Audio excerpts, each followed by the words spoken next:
I guess I wasn't totally sure about it at the time, but sounded exciting. And this year's been a journey for me to try to see what it's like to really be seeking after God. And it's like, well, I guess there's an opportunity, so I'll just say yes, see what happens. Just to see Ann and her environment and to encourage her and to support her and to take a team of others over that could get exposure to the work that she's doing.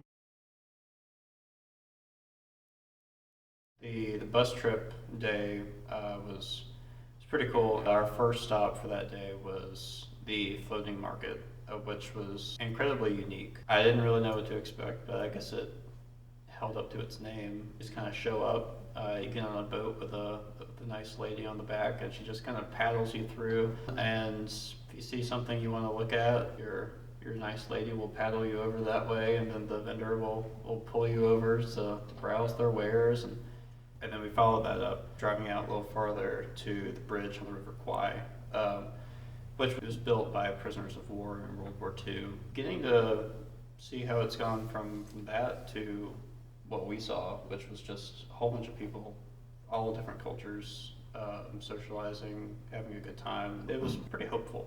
We were just totally immersed into the culture there, from riding the SkyTrain to going to the food market to the floating market that we got to go visit one day, to the Buddhist temple. We're able to go up on top of the tallest building in Bangkok and just look over the city. As far as you can see, it looked like New York City on steroids.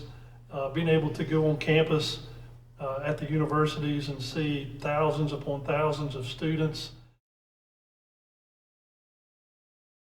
It was a huge blessing getting to meet Ann. Have a deep respect for her, just seeing her ministry and all of the work that she's done there. And she was a good kind of role model for me because I'm very shy, and her whole ministry revolves around being social. The best day for me was definitely the bus ride. So we're waiting for Ann to show up at our hotel one morning with a bus and some students. I wasn't expecting like a huge bus with at least 23 people I'd never met before. The trip was a great chance for me to realize I am inadequate. Get me through this, God. I really thought it was neat to see how God was at work in each one of our teammates. I was extremely proud of each one. Every teammate really just totally engaged. The trip totally engaged, the culture totally engaged, the opportunity. It was neat for me to see how God was at work in each of our team members' lives. I almost backed out of it a few times because I was telling myself, I'm just not in the right headspace for this. How am I supposed to be fruitful while I'm there? But it all worked out. This isn't about me being able to do good work while I'm here. It's about me letting God do work. It really does open your eyes to making disciples of all nations, and it really will give you more of a passionate heart for the lost around the world that are just totally different than you.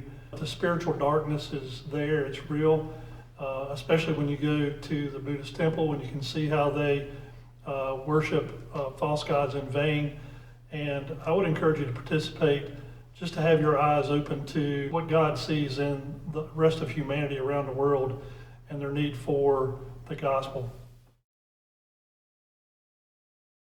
So Caitlin has a friend that recommended that she try cow soy. So I'm glad they recommended it.